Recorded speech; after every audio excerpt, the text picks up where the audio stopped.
اعلیٰ حضرت رحمۃ اللہ تعالیٰ علیہ، آپ کی شخصیت اور آپ کا اعلیٰ حضرت رحمۃ اللہ تعالیٰ علیہ کا جو کردار دین کے لیے جو رہا ہے، اور عشق مصطفیٰ کے حوالے سے میرے اعلیٰ حضرت کی جو شخصیت ہے وہ کسی سے چھپی ہوئی نہیں ہے۔ میرے اعلیٰ حضرت رحمۃ اللہ تعالیٰ علیہ کا جو عشق تھا، حضور علیہ الصلوۃ والسلام سے وہ زمانے نے دیکھا ہے۔ چشم فلک نے بھی میرے اعلیٰ حضرت کے عشق کو دیکھا ہے کہ اعلیٰ حضرت نے صرف عشق رسول کو بیان نہیں کیا بلکہ اپنے عمل سے بتایا بھی ہے کہ حضور سے محبت کرنی ہے تو کرنی کیسے۔ مدینے والے مصطفیٰ سے پیار کرنا ہے، عشق کرنا ہے، اس کا انداز کیا ہونا چاہیے۔ آپ نے اپنے عمل سے اور اپنے قلم سے یہ بتایا ہے کہ مصطفیٰ سے محبت کا انداز کیا ہونا چاہیے۔ اعلیٰ حضرت رحمۃ اللہ تعالیٰ علیہ آپ صرف ایک شاعر نہیں تھے۔ میرے اعلیٰ حضرت آج کے اس دور میں اعلیٰ حضرت کے جب شخصیت کا ذکر ہوتا ہے تو تصور صرف یہی جاتا ہے کہ زیادہ تر کہ اعلیٰ حضرت ایک شاعر تھے۔ بہت سارے لوگوں نے یہ بتانے کی کوشش کی، بتانے کی صرف شاعر تھے۔ آپ کے نعتیہ کلام کو پڑھا جاتا ہے، آپ کے شعروں کو پڑھا جاتا ہے، اور عوام میں بھی تصور یہ جاتا ہے کہ اعلیٰ حضرت شاعر تھے۔ لیکن میرے اعلیٰ حضرت شاعر تو ہیں، ایک عظیم شاعر ہیں۔ جو شاعری میرے اعلیٰ حضرت نے کی ہے آج تک شاید کوئی نہ کر سکا۔ لیکن اعلیٰ حضرت شاعر ہونے کے ساتھ ساتھ ایک حافظ قرآن بھی ہیں، جو ایک ماہ کی قلیل مدت کے اندر میرے اعلیٰ حضرت نے قرآن پاک کو حفظ کیا۔ اور اس کے بعد میرے اعلیٰ حضرت عالم دین بھی ہیں، اور مفتی بھی ہیں، محقق بھی ہیں، محدث بھی ہیں، اور اعلیٰ حضرت رحمۃ اللہ تعالیٰ علیہ سائنسدان بھی ہیں، ریاضی دان بھی ہیں۔ میرے اعلیٰ حضرت رحمۃ اللہ تعالیٰ علیہ نے جب قلم اٹھایا لکھنے کے لیے، اور علم و فنون پر جو آپ نے جب گفتگو کی، جب آپ نے کتابیں لکھی، تو بعض علماء کے اور تاریخ دانوں کے اقوال ملتے ہیں۔ کسی نے کہا کہ اعلیٰ حضرت نے 52 علوم پر گفتگو فرمائی ہے، کوئی کہتا ہے کہ اعلیٰ حضرت نے 75 علوم پر گفتگو فرمائی ہے، کسی نے کہا کہ 110 علوم پر میرے اعلیٰ حضرت نے گفتگو فرمائی ہے۔ لیکن بعض مفسر تاریخ دانوں کا یہ بھی اقوال ہے کہ اعلیٰ حضرت رحمۃ اللہ تعالیٰ نے جن علوم و فنون پر گفتگو کی ہے ان میں سے کچھ علم ایسے ہیں جو خود میرے اعلیٰ حضرت نے پیدا کیے ہیں، جن کے بانی خود اعلیٰ حضرت ہیں، ان کو بنانے والے اعلیٰ حضرت ہیں۔ اسی طرح ریاضی کا ایک مسئلہ ہندوستان کی یونیورسٹی کے ایک پروفیسر ریاضی کے مسئلے کے اندر پھنس گئے، مسئلہ درپیش آیا اور وہ مسئلہ حل نہیں ہو رہا، سوال جو ہے وہ اس کا جواب نہیں مل رہا۔ یورپ کا انہوں نے ارادہ کیا جانے کا کہ وہاں جا کر بڑی بڑی یونیورسٹیاں ہیں، وہاں سے میں اس سوال کا ریاضی کا جو جواب لے کر آتا ہوں۔ بڑے بڑے پروفیسر ہیں وہاں پہ، ریاضی دان ہیں۔ تو کسی اعلیٰ حضرت کے چاہنے والے نے ان سے کہا کہ آپ ایک دفعہ میرے مرشد کی بارگاہ میں حاضری دے دیں، انشاءاللہ آپ کو اس کا جواب مل جائے گا، اعلیٰ حضرت کی بارگاہ میں حاضر ہو جائیں۔ اعلیٰ حضرت رحمت اس پروفیسر نے کہا کہ وہ تو ایک درویش صفت انسان ہے، مولوی ہے، وہ تو ایک عالم ہے، وہ اسے کیا پتا کہ ریاضی کے کس چیز کا نام ہے، ریاضی بلا کیا ہے۔ یہ تو پروفیسر، ایک بڑے ریاضی دان کا یہ کام ہے، وہ تو دین پڑھانے والے ہیں، پڑھنے والے ہیں، ان کے بس کی بات نہیں ہے۔ لیکن انہوں نے فرمایا کہ ایک دفعہ جا کر تو دیکھیں میرا اعلیٰ حضرت کی شخصیت کیسی ہے۔ جب وہ پروفیسر اعلیٰ حضرت رحمۃ اللہ تعالیٰ علیہ کی بارگاہ میں حاضر ہوا اور اعلیٰ حضرت سے اپنا سوال جو ان کو درپیش تھا اعلیٰ حضرت کی بارگاہ میں رکھا، اور اعلیٰ حضرت نے فوراً اس کا جو جواب اس پروفیسر کو عطا کیا ہے، پروفیسر حیران رہ گیا، کہنے لگا کہ حضور میں تو اس سوال کے لیے مارا پھرتا تھا، یورپ کا سفر کرنے کے لیے جو میں تیار تھا، لیکن مجھے نہیں پتا تھا کہ ہمارے ہندوستان کے اندر اللہ نے ایک ایسی عظیم شخصیت کو پیدا کیا ہے کہ جو اس علم کے اندر بھی بڑی ماہر اور بڑی مہارت رکھتی ہے۔ اعلیٰ حضرت رحمۃ اللہ تعالیٰ علیہ ایک عظیم عاشق رسول، جنہوں نے ہمیں سادات کرام کا بھی ادب کرنا سکھایا۔ ہم نے جو سادات کرام کا جو ادب سیکھا ہے، میں کہتا ہوں ہم نے اعلیٰ حضرت کی بارگاہ سے سیکھا ہے، شخصیت اعلیٰ حضرت سے ہم نے سید زادوں کا ادب سیکھا ہے۔ آپ کا ایک واقعہ میرے ذہن میں آیا، اعلیٰ حضرت رحمۃ اللہ تعالیٰ علیہ آپ کو کوئی سفر درپیش تھا، کہیں جانا تھا، کوئی پالکی کا زمانہ تھا، پالکی میں سفر کیا کرتے، مزدور ہوا کرتے تھے، اس پالکی کو اٹھایا کرتے تھے۔ تو اعلیٰ حضرت رحمۃ اللہ تعالیٰ علیہ اس پالکی میں سوار ہوئے، مزدور بلائے گئے اور چاروں مزدوروں نے آپ کو اٹھایا،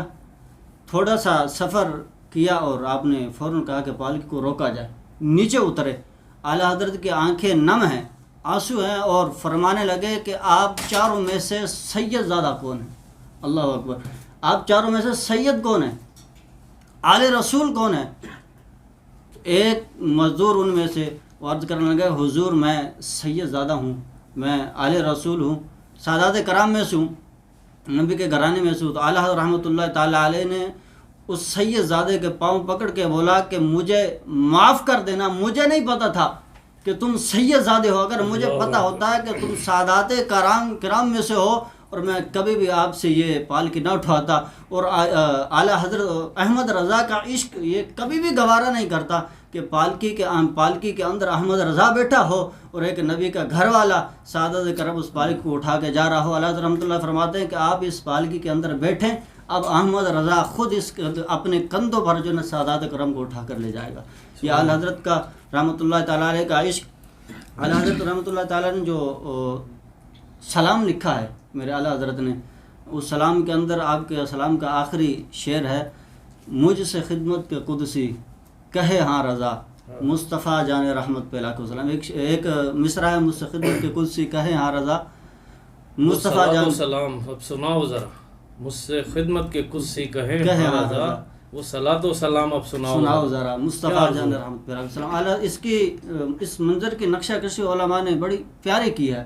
اعلیٰ حضرت کے عشق کا جو بیان کیا، علماء فرماتے ہیں کہ اعلیٰ حضرت نے یہ جو شعر لکھا ہے اس کا منظر اور اس کے مقصد کیا تھا۔ اعلیٰ حضرت فرماتے ہیں کہ بروز محشر جب بزم محشر سجی ہوئی ہوگی، تمام انبیاء کرام بھی موجود ہوں گے اور تمام امتیں بھی موجود ہوں گی، تو انتظار ہو رہا ہوگا، کسی کا انتظار ہو رہا، اور انتظار کس کا ہو رہا ہے؟ انتظار امام الانبیاء کا ہو رہا ہے، حضور علیہ الصلوۃ والسلام کی ذات اقدس کا انتظار ہو رہا ہے۔ اعلیٰ حضرت فرماتے ہیں کہ جب حضور کی آمد ہو رہی ہوگی، اعلیٰ حضرت فرماتے ہیں کہ 70,000 فرشتے حضور کے دائیں طرف چل رہے ہوں گے، 70,000 فرشتے حضور کے بائیں طرف، 70,000 فرشتے آگے اور 70,000 فرشتے حضور کے پیچھے چل رہے ہوں گے۔ ان فرشتوں کے جھرمٹ کے اندر میرے محبوب بزم محشر میں تشریف ہوگا، کیا وہ منظر ہوگا اور کیا وہ عالم ہوگا جب حضور علیہ الصلوۃ والسلام بزم محشر میں تشریف۔ اعلیٰ حضرت فرماتے ہیں کہ مجھ سے خدمت کے قدسی کہیں، اعلیٰ حضرت فرماتے ہیں حضور تشریف لا رہے ہوں گے، اب کچھ فرشتے اعلان کر رہے ہوں گے کہ لوگوں ہٹ جاؤ، راستہ دے دو، امام الانبیاء تشریف لا رہے ہیں، حضور تشریف لا رہے ہیں، راستہ دے دو، حضور کے لیے جگہ خالی کر دو۔ اعلیٰ حضرت فرماتے ہیں کہ میں راستے میں کھڑا ہو جاؤں، میں راستے میں کھڑا ہو جاؤں، فرشتے کہیں گے احمد رضا ہٹ جاؤ، امام الانبیاء تشریف لا رہے ہیں۔ اعلیٰ حضرت فرماتے ہیں میں نہیں ہٹوں گا، میں مجھ سے خدمت کے قدسی کہے ہاں رضا، احمد رضا کیوں نہیں ہٹ رہے، کیا کہنا چاہتے ہو،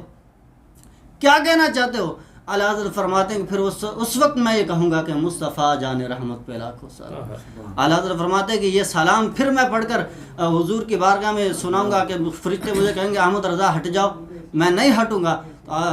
پھر پوچھیں گے کہ احمد رضا۔ اعلیٰ حضرت کی یہ ایک آرزو بھی ہے کہ جو خدمت کے قدسی ہوں گے، جو نبی پاک صلی اللہ علیہ وسلم کی خدمت پر معمور ہوں گے اس وقت، تو وہ فرشتے جو ہے امام احمد رضا کو دیکھیں، تو یہ دوسرا پہلو کہ امام احمد رضا کو دیکھ کر یہ اعلیٰ حضرت کی اس شعر میں ایک آرزو ہے کہ وہ یہ کہیں اے امام احمد رضا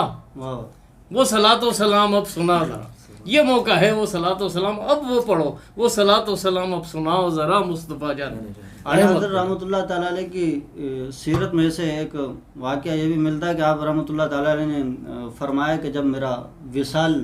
ہو جائے، اس طرح کہ میری قبر کی لحد جب بنائی جائے، وہ اتنی گہری کھودی جائے کہ اس کے اندر میں کھڑا ہو سکوں۔ قبر کی لحد عمومی طور پر مردہ جو نا وہ بیٹھ سکتا ہے، اتنی گہری ہوتی ہے، تو اعلیٰ حضرت فرماتے ہیں کہ اتنی گہری ہو کہ میں کھڑا ہو سکوں۔ سوال کیا کہ حضور کہ اتنی گہری کیوں کھودی جائے، آپ کھڑے ہو سکیں؟ اعلیٰ حضرت فرماتے ہیں کہ جب بندہ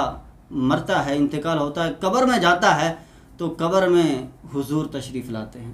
حضور تشریف لاتے ہیں، اور احمد رضا کا یہ عشق گوارا نہیں کرتا کہ حضور میری قبر میں تشریف لائیں اور احمد رضا لیٹا رہے۔ آپ فرماتے ہیں کہ حضور میری قبر میں آئیں تو احمد رضا کھڑے ہو کر حضور کا استقبال کرنا چاہتے ہیں۔ اعلیٰ حضرت فرماتے ہیں کہ یہ اعلیٰ حضرت کے عشق کا مقام، اور علامہ اقبال رحمۃ اللہ تعالیٰ علیہ جیسی شخصیت، آپ نے جب اعلیٰ حضرت کی فتاوی رضویہ کو پڑھا تو پڑھ کر کیا فرماتے ہیں کہ آپ فرماتے ہیں ایسا لگتا ہے کہ ہندوستان میں ثانیہ امام اعظم ابو حنیفہ آ چکا ہے۔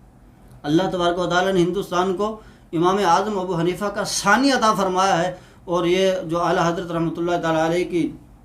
جو کلام تھا فتاوی رضویہ کے اندر، علامہ اقبال رحمۃ اللہ تعالیٰ علیہ جیسی شخصیت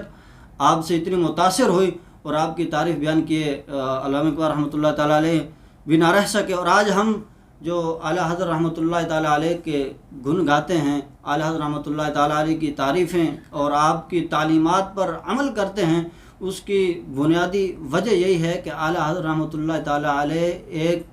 عظیم اور بہترین عاشق رسول۔ ہمیں اعلیٰ حضرت رحمۃ اللہ تعالیٰ علیہ سے قلبی محبت اس لیے ہے کہ اعلیٰ حضرت نے ہمارے دلوں کے اندر عشق مصطفیٰ کو اتارا ہے، ہمیں صرف اتارا نہیں ہے بلکہ عشق مصطفیٰ کو پلایا ہے۔